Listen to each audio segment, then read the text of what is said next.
ಕಾಂಗ್ರೆಸ್ ಪಕ್ಷ ತುಂಬ ಬಡವರ ಪರವಾದಂಥ ಚಿಂತನೆ ಇರೋ ಜಾತ್ಯತೀತ ನಿಲುವುಗಳನ್ನು ಇಟ್ಕೊಂಡಿರುವಂಥ ಪಕ್ಷ. ಕಾಂಗ್ರೆಸ್ ಪಕ್ಷದಲ್ಲಿ ಏನಂದರೆ ಯಾವಾಗಲೂ ದೀನದಲಿತರ ಪರವಾಗಿ ಬಡವರ ಪರವಾಗಿ ಚಿಂತನೆ ಮಾಡುವಂಥ ನಾಯಕರುಗಳು ಇದ್ದಾರೆ.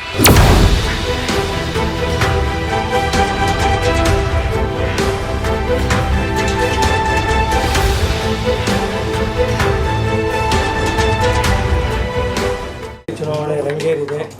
ಇದೇ ತಿಂಗಳು 26ನೇ ತಾರೀಕು ಮೊದಲನೇ ಹಂತದ ಒಂದು ಕರ್ನಾಟಕ ರಾಜ್ಯದ ಮೊದಲನೇ ಹಂತದ ಚುನಾವಣೆ ನಡೀತಾ ಇದೆ. ಸೊ ಏನು ಹೇಳ್ತೀರಾ ಸರ್ ಪ್ರತಿಯೊಬ್ಬರು ಮತದಾರರಿಗೆ? ಮೊದಲನೇದಾಗಿ ನಮ್ಮ ಕರ್ನಾಟಕ ರಾಜ್ಯದ ಮತದಾರರಿಗೆ ನನ್ನ ನಮಸ್ಕಾರ. ಹಾಗೂ ಇಲ್ಲಿ ಸೇರಿರ್ತಕ್ಕಂಥ ಪತ್ರಕರ್ತರುಗಳು, ನಿಮಗೆ ಮಾಧ್ಯಮದವರಿಗೆ ಹೊಸ ವರ್ಷದ ಶುಭಾಶಯಗಳೊಂದಿಗೆ ನಮಸ್ಕಾರ ಮಾಡ್ತಾಯಿದ್ದೀನಿ. ಏನಪ್ಪ ಅಂದರೆ, ಈಗ ನಮಗೆ ಪ್ರತಿ ಲೋಕಸಭಾ ಚುನಾವಣೆ ದೇಶದ ಹಿತದೃಷ್ಟಿಯಿಂದ ನಾವು ದೇಶದ ರಕ್ಷಣೆ ಮಾಡುವಂಥ ಅಭ್ಯರ್ಥಿಯನ್ನು ನಾವು ಆಯ್ಕೆ ಮಾಡಬೇಕಾಗ್ತದೆ. ಪ್ರತಿ ಸಲದಂಗೆ ಈ ಸಲವೂ ನಾವು ಏಪ್ರಿಲ್ 26ರಂದು ಚುನಾವಣೆ ನಡೀತಾ ಇದೆ. ನಾವು ಭಾರತೀಯ ನಾಗರಿಕರಾಗಿ ಮತದಾನ ಮಾಡೋದು ಕಡ್ಡಾಯವಾಗಿರಬೇಕು. ಯಾಕೆ ಅಂದರೆ ನಮ್ಮ ಮತದಾನದ ಮುಖಾಂತರನೇ ಈ ದೇಶದ ಕಾನೂನು ವ್ಯವಸ್ಥೆ, ಭದ್ರತೆ ಮತ್ತು ಮುಂದಿನ 5 ವರ್ಷದ ಒಂದು ವಿಷನ್ ಏನು ನಮ್ಮ ಭಾರತಕ್ಕೆ ಏನು ಬೇಕು ಅನ್ನೋದನ್ನು ಆಯ್ಕೆ ಮಾಡುವಂಥ ಒಂದು ಕ್ರಿಯೆ. ಇದು ನಾವು ಜನಸಾಮಾನ್ಯರು ಆಯ್ಕೆ ಮಾಡುವಂಥ ವ್ಯಕ್ತಿಗಳು ಅಲ್ಲಿ ಲೋಕಸಭೆಯಲ್ಲಿ ಕುಳಿತು ಜನಪರವಾದಂಥ ಚಿಂತನೆ ಮಾಡ್ತಾರೆ. ಆದ್ದರಿಂದ ನಾವು ಜನಪರವಾದ ಚಿಂತನೆ ಮಾಡೋರು ಮತ್ತು ದೇಶದ ಭದ್ರತೆಯನ್ನು ಕಾಪಾಡೋರನ್ನ ಆಯ್ಕೆ ಮಾಡಬೇಕಾಗ್ತದೆ. ಅದರಿಂದ ತಾವುಗಳು ಎಲ್ಲ ಮತದಾರರು, ನಮ್ಮ ಮಂಡ್ಯ ಜಿಲ್ಲೆ, ಮೈಸೂರು ಜಿಲ್ಲೆ ಹಾಗೂ ಈ 26ರಂದು ನಡೆಯೋ ಎಲ್ಲ ಜಿಲ್ಲೆಯ ಎಲ್ಲ ಮತದಾರರು ಮತದಾನ ಮಾಡಬೇಕು ಅಂತ ಎಲ್ಲರಲ್ಲೂ ಮನವಿ ಮಾಡ್ಕೊಳ್ತೀನಿ. ಸರ್, ನಿಮ್ಮ ಈ ಸಮಾಜ ಸೇವೆಯನ್ನು ಕಂಡು ಅನೇಕ ರಾಜಕೀಯ ಮುಖಂಡರು ರಾಜಕೀಯಕ್ಕೆ ಬರೋದಕ್ಕೆ ವೆಲ್ಕಮ್ ಮಾಡ್ತಿದ್ದಾರೆ, ಸುಸ್ವಾಗತ ಮಾಡ್ತಿದ್ದಾರೆ ನಿಮ್ಮ. ಸೊ ಇದಕ್ಕೆ ಹೇಳ್ತೀರಾ ಸರ್? ಇವತ್ತು ರಾಜಕಾರಣ ವ್ಯವಸ್ಥೆ ನಿಮಗೆ ಅರಿವಿರುವ ಹಾಗೆ ತುಂಬ ವ್ಯಾಪಾರೀಕರಣದ ದೃಷ್ಟಿ ಆಗಿಬಿಟ್ಟಿದೆ. ರಾಜಕಾರಣ ಸೇವಾ ಭಾವನೆಯಿಂದ ಹೊರತಾಗಿ ವ್ಯಾಪಾರೀಕರಣ ಆದ್ದರಿಂದ ರಾಜಕೀಯ ತುಂಬ ಕಲುಷಿತವಾಗಿದೆ. ಕಲುಷಿತವಾದಂಥ ವಾತಾವರಣವನ್ನು ತಿಳಿ ಮಾಡಬೇಕು ಅಂದರೆ ಅಟ್ಲೀಸ್ಟ್ ಪ್ರಜ್ಞಾವಂತರು, ವಿಚಾರವಂತರು, ಮುಂದಿನ ಭವಿಷ್ಯದ ಬಗ್ಗೆ ಚಿಂತನೆ ಇರೋರು ರಾಜಕಾರಣಕ್ಕೆ ಬರಬೇಕಾಗ್ತದೆ. ಆದ್ದರಿಂದ ಆ ದೃಷ್ಟಿಯಲ್ಲಿ ಎಲ್ಲ ಪಕ್ಷದವರು ಕರೆದಿದ್ದಾರೆ.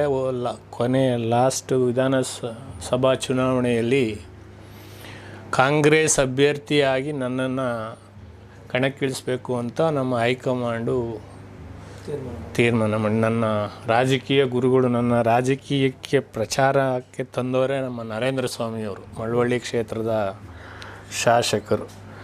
ಅವರು ನಾವು ಹಿತೈಷಿಗಳಾಗಿದ್ವಿ. ಈಗ ನೀನು ಯಾಕೆ ಕಾಂಗ್ರೆಸ್ಸಿಂದ ಸ್ಪರ್ಧೆ ಮಾಡಬಾರ್ದು ಕ್ಯಾರ್ಪೇಟೆಗೆ ಅಂತ ಅವರೇ ನಮ್ಮ ಪ್ರೇರೇಪಕರು.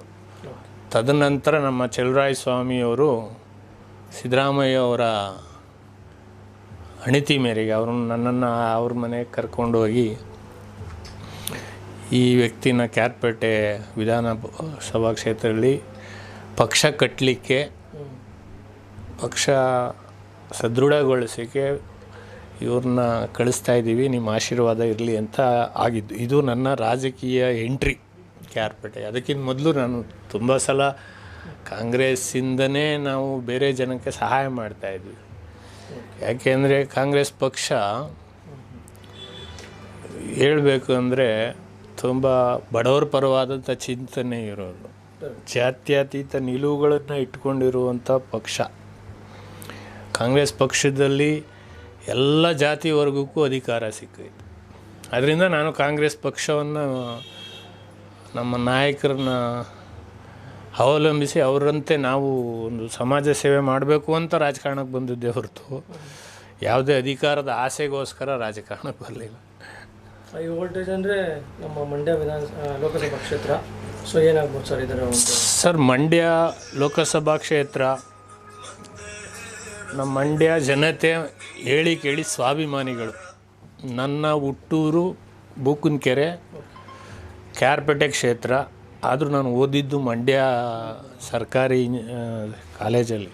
ನಾನು ಹತ್ತಿರದಿಂದ ನಾಡಿ ಮಿಡಿತವನ್ನು ಬಲ್ಲೆ. ನಮ್ಮ ಮಂಡ್ಯ ಜಿಲ್ಲೆಯ ಜನ ಅತಿ ಹೆಚ್ಚು ಸ್ವಾಭಿಮಾನಿಗಳು. ಬೇರೆಯವ್ರನ್ನ ಅಷ್ಟು ಸುಲಭವಾಗಿ ಮಂಡ್ಯ ಜಿಲ್ಲೆ ಒಪ್ಪೋದಿಲ್ಲ.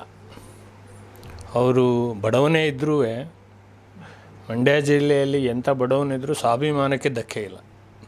ಅದರಿಂದ ಮಂಡ್ಯ ಕ್ಷೇತ್ರದಲ್ಲಿ ಈಗ ನಮ್ಮ ಹೈಕಮಾಂಡ್ ಅವರು ಸ್ಟಾರ್ ಚಂದ್ರು ಅನ್ನೋ ವ್ಯಕ್ತಿಯನ್ನು ಕಣಕ್ಕೆ ಇಳಿಸಿದ್ದಾರೆ. ಅವರು ಮೂಲತಃ ನಾಗಮಂಗಲ ಜಿಲ್ಲೆಯವರು, ಉದ್ಯಮಿಗಳು.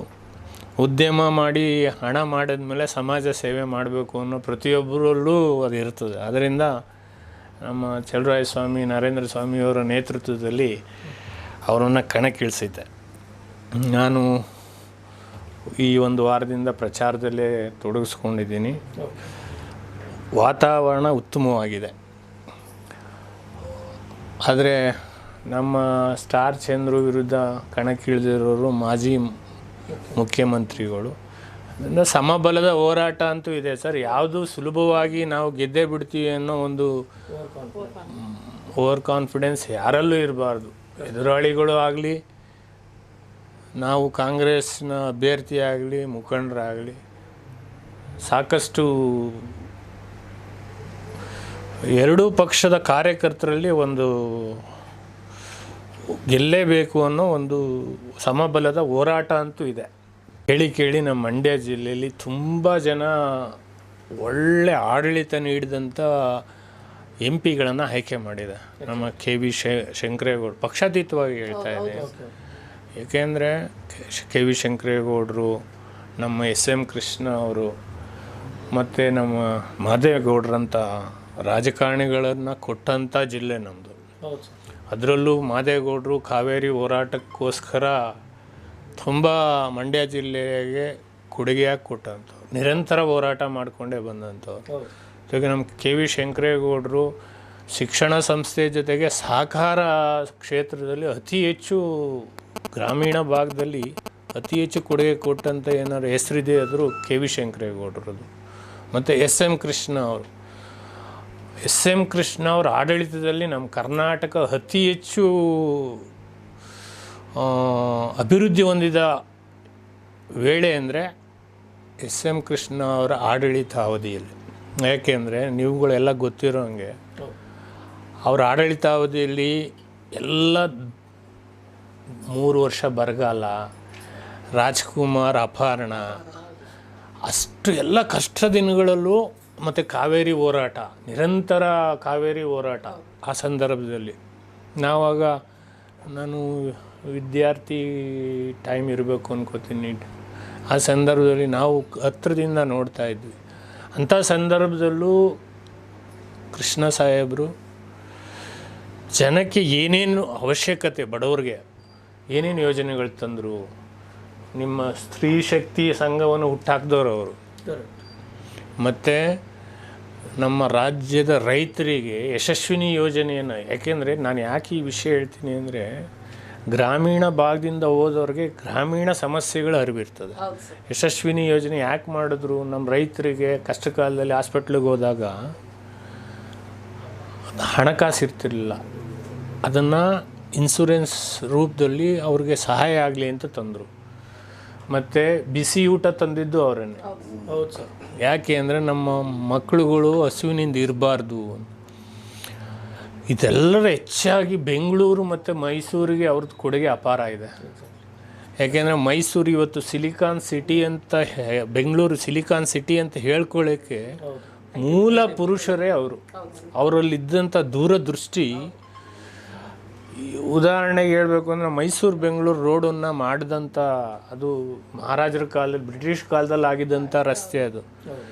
ಈಗ ಒಂದು ದೇಶ ಆಗಲಿ ರಾಜ್ಯ ಆಗಲಿ ಅಭಿವೃದ್ಧಿ ಹೊಂದಬೇಕಂದ್ರೆ ಮೊದಲು ರಸ್ತೆ ಸಂಪರ್ಕ, ಕುಡಿಯೋ ನೀರಿನ ವ್ಯವಸ್ಥೆ, basic infrastructure is very much important. ಯಾವುದೇ ದೇಶ ಅಭಿವೃದ್ಧಿ ಆಗಬೇಕಾಗಲಿ, ಒಂದು ರಾಜ್ಯ ಅಭಿವೃದ್ಧಿ ಆಗಬೇಕಾಗಲಿ, ಜಿಲ್ಲಾ ಅಭಿವೃದ್ಧಿ. ಅವ್ರ ಕಾಲದಲ್ಲಿ ನಮ್ಮ ಮಂಡ್ಯ ಜಿಲ್ಲೆಗೆ ಒಂದು ಇಂಡಸ್ಟ್ರಿಯಲ್ ಏರಿಯಾ ತೊಗೊಂಬಂದರು, ಸೋಮನಹಳ್ಳಿ. ಇಂಥವೆಲ್ಲ ಏನಂದರೆ ಎಸ್.ಎಂ. ಕೃಷ್ಣ ಅವರು ಅಷ್ಟು ದೂರದೃಷ್ಟಿ ಉಳ್ಳಂಥ ಒಬ್ಬ ರಾಜಕಾರಣಿ. ತದನಂತರ ಬಂದಂಥ ನಮ್ಮ ಸಿದ್ದರಾಮಯ್ಯ ಸರ್, ಅವರೂ ಬಡವರ ಪರವಾಗಿ ಕಾಳಜಿ ಇಟ್ಟು ಹಸಿವು ಮುಕ್ತ ರಾಜ್ಯ ಮಾಡಬೇಕು ಅಂತ ಅನ್ನಭಾಗ್ಯ, ಅನ್ನರಾಮ ಆಯಿತಾ. ಅದರಿಂದ ಕಾಂಗ್ರೆಸ್ ಪಕ್ಷದಲ್ಲಿ ಏನಂದರೆ ಯಾವಾಗಲೂ ದೀನದಲಿತರ ಪರವಾಗಿ, ಬಡವರ ಪರವಾಗಿ ಚಿಂತನೆ ಮಾಡುವಂಥ ನಾಯಕರುಗಳು ಇದ್ದಾರೆ. ಅದರಿಂದ ನಾನು ಅದೇ ದೃಷ್ಟಿಯ ಉಳ್ಳೋನಾದ್ರಿಂದ ಕಾಂಗ್ರೆಸ್ ಪಕ್ಷವನ್ನು ಬೆಂಬಲಿಸ್ತಾ ಇದ್ದೀನಿ. Thank you. ಒಳ್ಳೆಯದಾಗಲಿ ನಿಮಗೆಲ್ಲ.